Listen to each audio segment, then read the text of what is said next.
How you guys doing today? So today we wanted to make a quick video on how we have been able to afford to travel Africa. We've been getting so many messages and people have been inboxing us on Facebook and emails about how can you guys afford to do this. And people want to know like how much flights cost and visas and all these things. So we decided to make a video to help you guys out. Okay, so first things first, how do we get here? The number one word would be we budgeted.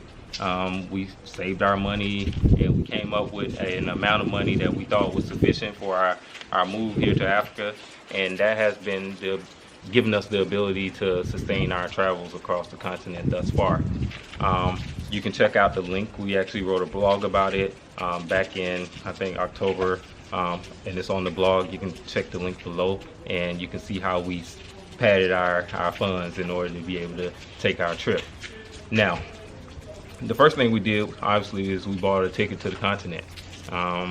We bought our tickets last April, 2016, to go to Johannesburg or South Africa, and our tickets were relatively cheap. We got a discounted price and we paid about $2,100 for me, Myra, and DJ to be able to take the trip to South Africa. Obviously, a lot of people are saying, you know, it costs a lot of money to come here to Africa, and so you have to be able to find deals on flights when you're coming to Africa. Right, and the key really is to try to find tickets to some of the larger like cities in the larger hubs. So of course one of them would be Johannesburg. You typically can find deals going to Johannesburg. Nairobi may be one of them. Morocco, Dakar. So when you look at these places, those are typically the places you'll see where you can find deals happening, or they have these last minute sales, and those are the ones that you want to hop on, because as soon as you can get to those places, then you can start taking some of the local domestic flights from country to country. Yes, so when we're talking about flights, we've booked several flights since we've been here. So obviously we went from South Africa to Ghana, we went to Togo, we went to Cote d'Ivoire, we went to Senegal, and now we're here in Cape Verde. And so our plan was, when we initially bought our tickets from South Africa to Ghana, obviously we were going to stay there. Those tickets were very expensive. They made us fly all the way through Dubai in order to get back to Ghana, and so we had to pay a hefty price in order to make that cross the continent journey. But once we decided to leave Ghana, the tickets became a little bit more inexpensive, because we were being strategic in how we were deciding where we were going to go. So we went to Togo. Obviously we went there by taxi because it's such a short distance, but we caught a flight from Togo back to Cote d'Ivoire, and that flight was relatively cheap.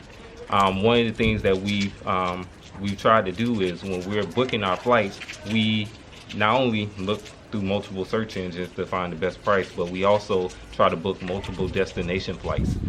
We found out that that is a cheap way to get multiple flights to different destinations, and if you keep the destinations close, then you can get, for a family of 3, we've been paying under $1,000 just to get us from one place to the next. So, and those are one-way flights because we're not going back, obviously. Yeah, so basically what you want to do is you want to try to figure out, like, if you're going to use like an Expedia or Orbitz or something like that, you want to do the multi-destination search and make sure you are sure about all the places that you're going, because if you have to cancel that flight, you have to cancel all of those destinations, because technically it's one big trip. So what you do is you go to the multi-destination section, you put in all the dates, you put in all the locations you want to go to, and then it'll populate all of the prices that you're going to pay for each ticket. But it's basically like for each ticket for this one big price, or for this one big trip. So it breaks down how much you're going to pay for each location, but what it does is it reduces the prices of each flight because you're booking it all at one time. So basically it's like one big ticket, if that makes sense. So that's what we did, and it actually saved us a lot of money. Make sure you check places like Skyscanner and all these other little local Hopper and all these other different places, and you'll come up with a good price if you're diligent enough and do your research. Yeah.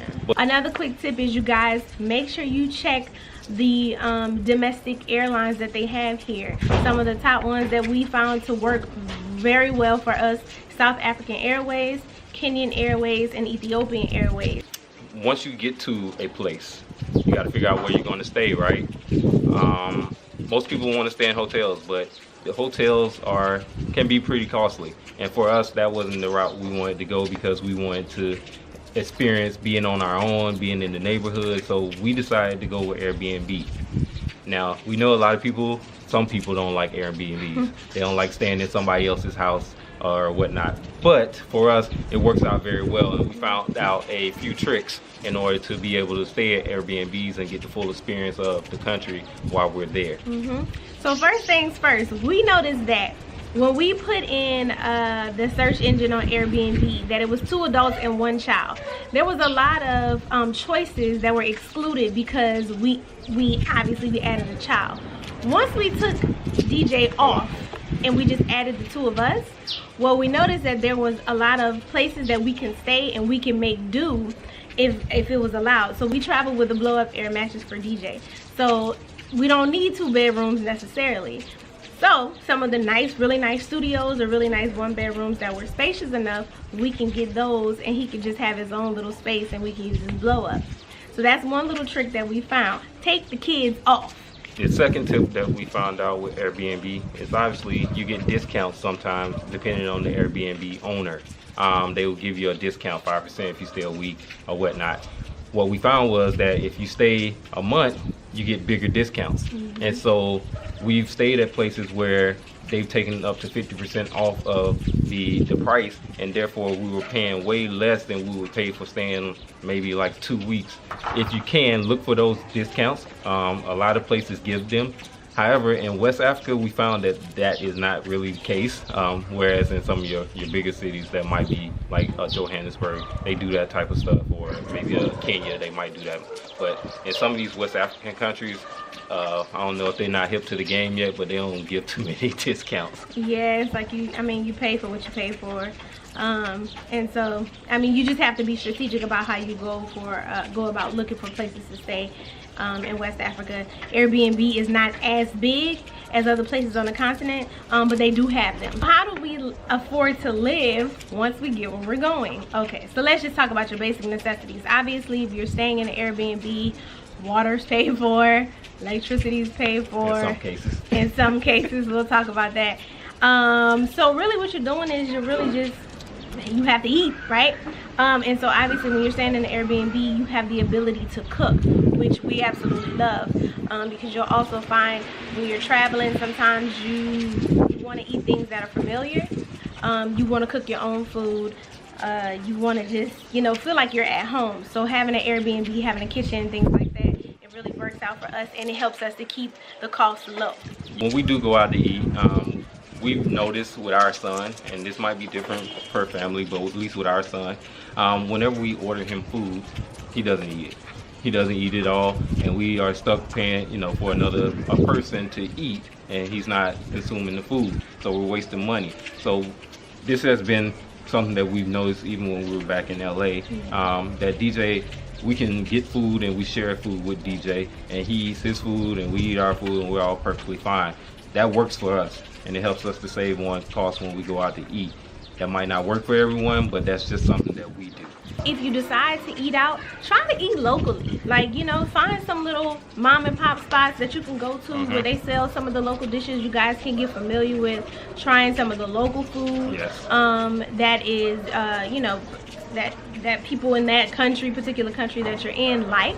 Yes. So you can kind of just feel like, you're local. Just even if you try it and you don't like it, give it a try. Most times it's very cost effective. I think we've eaten meals sometimes for less than like $5. And all of us, and we ate good, Yes, so. Exactly. I mean, in some of these places, they give you big portions of food, especially when you eat locally, as opposed to eating, the foreign food.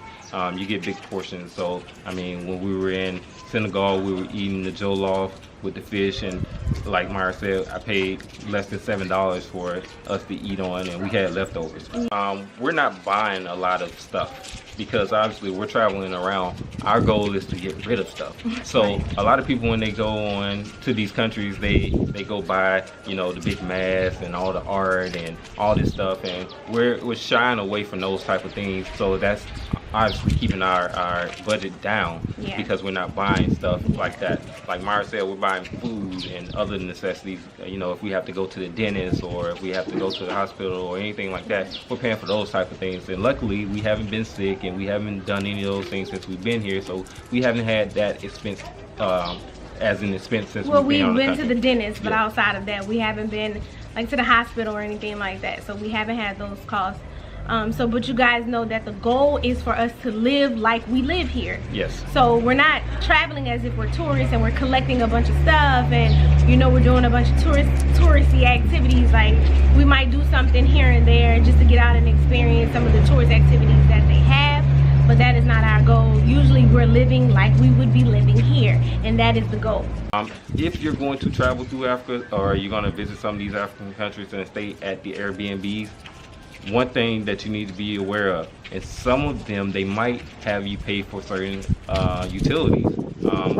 In Senegal, we had to pay for our own electricity because the person that was there previously had utilized the air conditioning so much that the Airbnb owner had to pay an enormous amount for the electricity bill. So he made us we had to pay for it. We only paid once, but Yeah, and it was like $10. $10 for the month. Yeah, but just something to keep in mind that, I mean, Africa has, for the most part, pay-as-you-go societies. So you have to remember everything. Your internet is pay-as-you-go. You get credits. Your airtime, meaning talking on the phone, you're paying for that. Your electricity, in some places, they have meters where you have to put the credits on the meter to actually have electricity. So those are things that you have to really, really be mindful of. This was the first time we've ever experienced that with an Airbnb. And it was a little bit of a shocker, but then when we found out how much it was like, okay, it's not that big of a deal. And we had electricity to the time we left. So we booked our Airbnbs. We actually tried to find places that had Wi-Fi. The reason why was because we used Wi-Fi to obviously upload videos, but we also use it to watch TV, so DJ can watch cartoons and things of that nature. And so having to pay for internet as you go can get quite expensive, so we wanted to make sure that we had that included in our Airbnb. Make sure you also get a local SIM card. That is a very, very key, because for us, And cheap. we do have our T-Mobile plan that we still use from the States. It has served its purpose, trust me. And we canceled it. But we canceled it. So now wherever we go, we just get a local SIM card. Put your little credits on there. You can either use it for making phone calls, or you can use it for internet, or you can use it for both. And it's very inexpensive in comparison to the plans that we have from the States via T-Mobile, AT&T, and the rest of them. If you're gonna go and you're gonna stay as long as we're staying, make sure you find an Airbnb that has like a washer and dryer. Because what you don't want to do is have to take your clothes to one of these local laundromats, which I found out the hard way, cost me $25. So To get our clothes washed. to get our clothes washed. Negative. And we won't be doing that again. No. But make sure that you are taking these things into consideration if you're going to stay as long as we've been staying. If not, then that's not really a big concern. As we've been traveling, I've been keeping track of what we've been spending. Obviously, we gave ourselves a budget. So in each country, we've been spending roughly around $1,000 for the month. That's on food and any other things that we have to pay for while we're Which here. is good. I'm gonna be honest, it's much less than we were spending per month back in the States. So it actually has been working in our favor.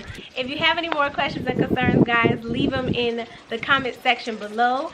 If there's anything else that you want to know that we did not answer, put that down below as well, and we will answer them to the best of our ability, okay? All right, so we got more videos for you guys to come soon. But until then, we thank you for following us and staying connected with our journey. Yep. And we look forward to hearing from you. Have a great day. Peace, guys.